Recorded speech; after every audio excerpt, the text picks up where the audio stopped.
오늘의 사연 시작합니다.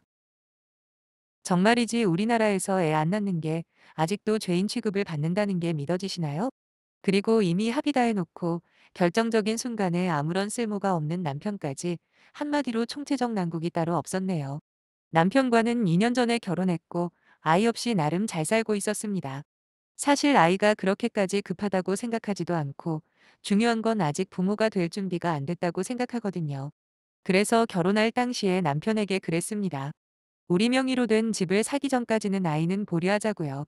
남편도 제 의견에 동의하고 결혼한 건데 이런 사단이 날 줄은 꿈에도 몰랐네요. 왜 어르신들이 그런 말을 하시잖아요. 자기 먹을 복은 다 달고 태어나는 거라고요. 결혼하고 얼마 지나지 않아 시부모님이 갑자기 아이 문제로 저를 압박을 하는데 그때 하신 말씀이 애들은 자기 먹을 건 알아서 타고난다는 거였고 그래서 덮어놓고 일단 낳으라더라고요. 하지만 저는 완전히 생각이 다릅니다. 옛날과는 달리 요즘 같은 경우에는 아이 하나를 키워도 신경 써야 할 게 한두 가지가 아니잖아요. 특히 어릴 때부터 학원이나 특별활동부터 예체능까지 감안하면 들어가는 돈이 만만치 않다고 들었습니다. 그렇다고 남들 모두 다 하는데 내 아이만 안 시킬 수도 없는 노릇이고 아이가 스스로 원하지 않는다면 모를까. 능력이 없어서 못 해주는 부모는 되고 싶지 않더라고요. 아무튼 이런저런 이유는 많지만 시부모님에게는 그저 그런 핑계로 보였나 봅니다. 그나마 저희 친정에서는 애초에 그런 저의 생각을 잘 알고 있었고 때가 되면 알아서 애 낳고 순리대로 잘 살겠거니 하시면서 조용히 믿고 기다리시는 편이라 다행이라고 할까요. 하지만 시부모님은 신혼 때부터 저만 보면 애는 언제 낳을 거냐고 닥달을 하셨어요. 그럴 때마다 제 생각을 조목조목 말씀드리긴 했지만 도대체 애 낳고 키우는데 무슨 놈의 조건을 그리 따지냐고 저희보다 못 사는 사람들도 얼마든지 애들 낳고 잘만 산다고 말씀하시며 전혀 제 이야기를 이해 못 하시는 겁니다.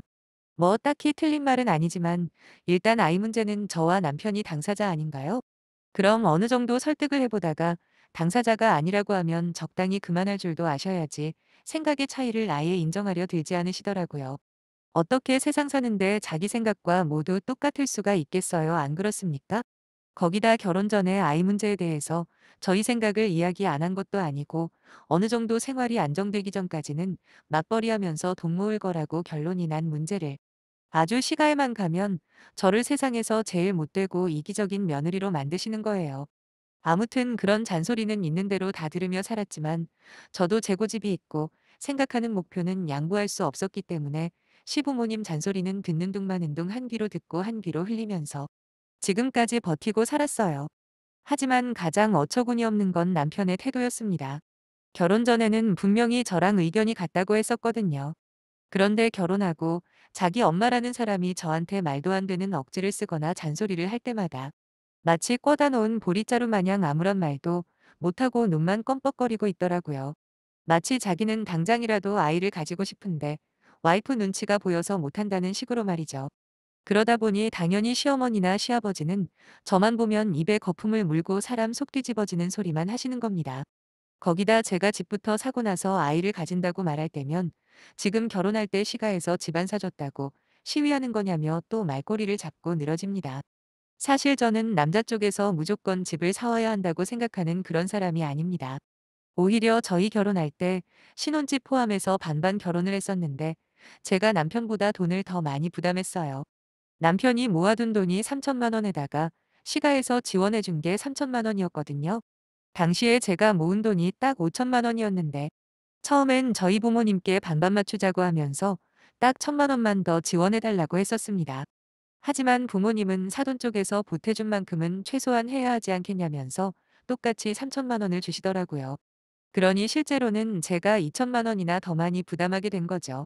근데 그런 건 기억도 안 나는지 시부모님은 본인들 입장에서 서운하고 기분 나쁜 것만 말씀하시더라고요.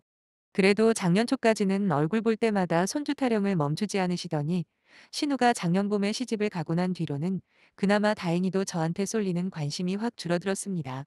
한평생 금이야 오기야 하며 키우던 막내딸이었으니 저한테 대하는 것과는 다르게 엄청 챙기시더군요. 저는 솔직히 좋았어요. 차라리 시부모 눈밖에 나서 저한테 그만 좀 잔소리를 했으면 했거든요. 거기다 아무리 애 낳으라고 닥달을 해도 제가 꿈쩍도 하지 않으니 어느 정도는 포기하신 것도 있고요. 그렇게 조용한 나날들이 유지되나 싶었는데 올해 초 설날이 조금 지났을 때 신우의 임신 소식이 들려왔습니다. 신우가 올해로 28이거든요. 그렇다고 심해부되는 사람이 돈이 많거나 그런 것도 아니에요. 저희에 비해서도 한참 어렵게 사는 걸로 알고 있는데 아직 어린 나이에 뭐가 그리 급해서 임신을 빨리 했나 싶긴 했습니다. 뭐 그거야 자기들 사정이니 제가 뭐라고 할 문제는 아니니 넘기더라도 왠지 한편으로는 나한테 불똥이 튈지도 모르겠다는 불안감이 들었는데 역시 안 좋은 예감은 틀린 적이 없더라고요. 저보다 4살이나 어린 신우도 애를 가졌는데 너는 뭐 하고 있길래 아직까지도 소식이 없냐고 시어머니가 또 시작하시는 겁니다. 그러면서 친손주보다 외손주를 먼저 볼 줄은 꿈에도 몰랐다며 세상에 완벽한 상황에서 애 낳는 사람만 있는 줄 아냐고 하시면서 또 입에 거품을 무시더라고요. 그나마 그동안 숱한 잔소리들을 겪어내며 남은 건 강해진 제 멘탈뿐이라 뭐라고 하거나 말거나 시가에 가는 일 최대한 줄이고 또한 시부모님이랑 마주치지 않으면서 이 또한 지나가리라는 심정으로 지내고 있었죠. 그런데 어느 순간부터 자꾸 이상한 소리를 저한테 하는 거예요. 그것도 남편이랑 시어머니가 동시에 말이죠. 어느 날부턴가 제 차를 신우한테 주는 게 어떠냐고 하대요. 사실 제가 타고 다니는 차가 해외의 유명 메이커에서 만든 SUV거든요. 그렇다고 엄청나게 좋은 차는 아닙니다. 친정엄마가 예전에 타고 다니시던 건데 뽑은 지는 4년 정도 됐고 10만 킬로 조금 안 되게 운행한 중고 외제차죠. 처음엔 아빠 앞으로 뽑아서 그거 타고 온 가족이 여기저기 많이도 놀러 다녔네요. 2년 정도 타셨나? 그 뒤로는 자연스럽게 엄마가 몰고 다니셨고 결혼할 때 신혼집이랑 제가 다니는 회사랑 멀어지면서 엄마가 저보고 타고 다니라며 넘겨주신 겁니다. 언제가 될지는 모르겠지만 나중에 아이가 태어나도 차가 워낙 크다 보니 별 문제 없을 테고요. 거기다 부모님이 타다가 물려주신 거라 중고로 팔 생각도 없고 계속 타고 다닐 예정이었습니다. 근데 어느 날 갑자기 남편이 하는 말이 제 차를 신우한테 좀 빌려주면 안 되겠냐고 하더라고요. 저희 부부는 각자 차가 한 대씩 있는데 반면 신우네는 차가 한 대 있어요. 그것도 심해부가 출퇴근용으로 타고 다니는 경차인데 임신한 시누이가 병원 왔다 갔다 할 때 불편하다고 하면서 제 차를 잠깐 빌려주라는 겁니다. 그래서 나는 어떻게 출퇴근하냐고 물어보니 한다는 대답이 어이가 없더라고요. 저보고 버스 타고 다니랍니다. 참고로 신우는 전업주부로 지금까지 집에만 들어앉아 있고 밖에 다닐 일이 병원 갈 때 빼고는 없는 걸로 아는데 병원을 매일 가는 것도 아니잖아요. 그렇다면 병원 갈 때만 택시 타고 다니면 될 것을 굳이 제 차를 빌려주라는 남편의 말에 1차로 기분이 상했습니다. 전 싫다고 정 빌려주고 싶으면 당신 차 빌려주라 했어요. 당신 동생 일이니까 버스로 출퇴근을 해도 당신이 하는 게 맞는 거 아니냐고요. 그랬더니 남편은 작년일까지 끄집어내는 거예요. 한창 전염병이 심할 때 제가 몇 달 동안 재택근무를 한 적이 있거든요. 하지만 도저히 집에서 할 수 없는 상황이라 백신 모조리 다 맞고 다시 출근하긴 했습니다. 아무튼 그 기간 동안 집에서 일만 했던 것 같아요. 거기다 밖에 나가기가 무서워서 어디 돌아다니지도 않았어요. 그러다 보니 정작 출근하려고 할 때 배터리가 방전이 돼서 고생한 적이 있는데 이제 와서 작년 일을 언급하는 남편이 차도 잘 안 타고 다닌 탓에 배터리까지 나가게 만들면서 그냥 차 좀 빌려주면 어디가 덧나냐고 말도 안 되는 억지를 쓰길래 도저히 참고 듣기가 짜증나 소리를 질러버렸어요. 싫으면 싫은 줄 알지 자꾸 나한테만 강요하지 말라고요. 결혼하고 제가 그렇게까지 화내는 모습은 처음이었을 겁니다. 남편도 놀랬는지 그 후로는 차 빌려주라는 소리가 쏙 들어가긴 했네요. 그런데 이번에는 시어머니가 하루는 제 옆에 오시더니 또 차 이야기를 꺼내는 게 아니겠어요? 솔직히 지난번 남편이 빌려주라는 말도 짜증나고 이해가 안 됐는데 이번엔 차를 그냥 주랍니다. 한두 푼 하는 것도 아닌데 그걸 그냥 공짜로 주라니요. 염치가 없는 건 아들이나 엄마나 똑같다는 생각밖에 안 들더군요. 그래서 지난번에 남편한테 확실하게 의사 전달했다고 말했네요.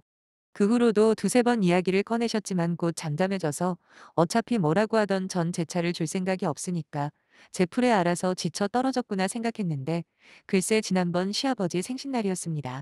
시가에 온 가족이 다 모였었죠. 물론 신우도 심해부 데리고 참석했고요.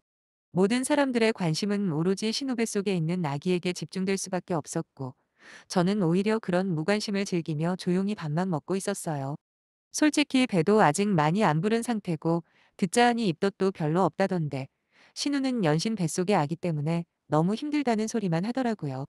딱히 제가 공감할 수 있는 부분은 아니라 그냥 그런가 보다 하고 있었는데 신우는 마치 저 들으라는 듯이 앞으로 애 태어나면 큰 차가 있어야 할 텐데 걱정이네 라는 말을 몇 번이고 반복해서 하는 겁니다. 근데 그 소리를 할 때마다 시어머니께서 한 번씩 저를 째려보는 거예요. 그러다 급기야는 약간 취기가 오른 남편이 불쑥 아예 이 자리에서 제 차랑 시매부차랑 바꾸면 좋겠다고 바람을 잡더군요. 솔직히 째려보는 시어머니보다 자기 차도 아닌 내 차로 생색내려는 남편이 몇 배나 더 꼴보기 싫었어요.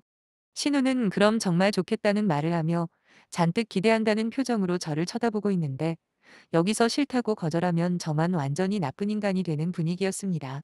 하지만 그래도 안 되는 건 안 되는 거잖아요. 곤란하다고 했어요.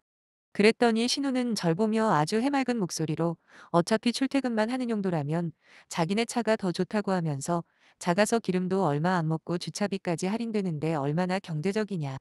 뭐 이딴 얌체 같은 소리를 하더라고요. 거기다 시어머니와 남편까지 거들면서 신우 말에 동조를 하는 겁니다. 그나마 양심은 있었는지 심해부는 아무 말도 안 하고 밥만 먹고 있었네요. 단체로 바람잡는 꼬락서니가 너무 얄미워서 전 정색을 하고 말했죠. 제 차는 부모님한테 받은 거라 특별한 의미도 있고 그게 아니라도 그러기 싫다고요. 대신 제 차가 탐나면 중고 시세로 직접 돈 주고 사가라고 말했습니다. 저는 개인적으로 경차는 타보지도 않았고 안전 문제 때문이라도 앞으로 탈 일 없을 테니 지금 제 차 팔고 깔끔하게 그 돈에 보태서 새 차 뽑을 거라고 말했더니 갑자기 분위기가 얼음장같이 쌓여지더군요. 결국 밥도 먹는 둥 마는 둥 하다가 남편 손에 이끌려 황급히 집으로 돌아왔습니다. 그런데 집에 오자마자 남편이 저한테 버럭 화를 내는 거예요. 가족끼리 무슨 돈 이야기를 꺼내냐고요. 그러면서 그런 다 썩은 똥차가 해봐야 얼마나 하냐는 겁니다. 저는 이때다 싶어 예전에 알아둔 중고차 사이트로 들어가 제 차와 비슷한 차량의 평균 가격을 보여줬어요. 2,500만 원이 최소 가격이었죠. 이래도 똥차냐고 막말로 당신 차나 신혼의 차 둘 다 팔아도 지금 내 차 한 대도 못 사는데 입은 삐뚤어졌어도 말은 똑바로 하라고 했습니다. 가만 보니까 진짜 니네 식구들 염치가 없어도 너무 없는 거 아니냐고. 어떻게 2,500만 원짜리 차를 공짜로 꿀꺽하려는 생각을 하는지 진짜 이해가 안 된다고 했습니다. 그랬더니 할 말이 없어진 남편은 곧바로 말을 돌리면서 이번엔 명색이 시아버지 생신날이었는데 거기서 제가 보여준 태도 문제를 지적하더라고요. 그날 남편이랑 결혼 이후로 가장 크게 싸운 것 같네요. 처음엔 며칠만 지나면 저한테 미안하다고 사과를 할 줄 알았어요. 그런데 일주일이 지나고 2주가 지나가도록 남편은 저를 없는 사람 취급하면서 적반하장으로 자기가 더 화가 났다는 걸 계속 어필하는 겁니다. 정말 어처구니가 없더군요. 임신한 신우한테 차 양보 안 해준다는 이유로 이렇게까지 저를 죄인 취급할 거라고 누가 상상이나 했겠습니까? 그렇게 거의 한 달 넘게 남남처럼 지내다 보니 저도 모르게 이혼까지 생각이 들더라고요. 제가 뭘 잘못한 거라도 있으면 또 몰라요. 근데 잘못은 자기들이 해놓고 주구장창 제 탓만 하는 거잖아요. 남편이라는 인간이 하는 꼬라지를 보니 더 살아봐야 의미가 없겠다 싶었네요. 전 결단을 내렸습니다. 남편에게 우리는 이혼 말고는 답이 없다고 이야기했죠. 그랬더니 여전히 자기는 아무런 잘못이 없다는 듯 저처럼 이기적인 사람과는 자기도 살기 싫다는 겁니다. 그 말도 진짜 어이가 없는 게 그동안 남편이랑 시모한테 별별 소리를 다 들은 건 저거든요. 저보다 먼저 신우가 애가 져서 질투하냐는 말까지 들었는데 대체 누가 이기적이라는 건지 모르겠네요.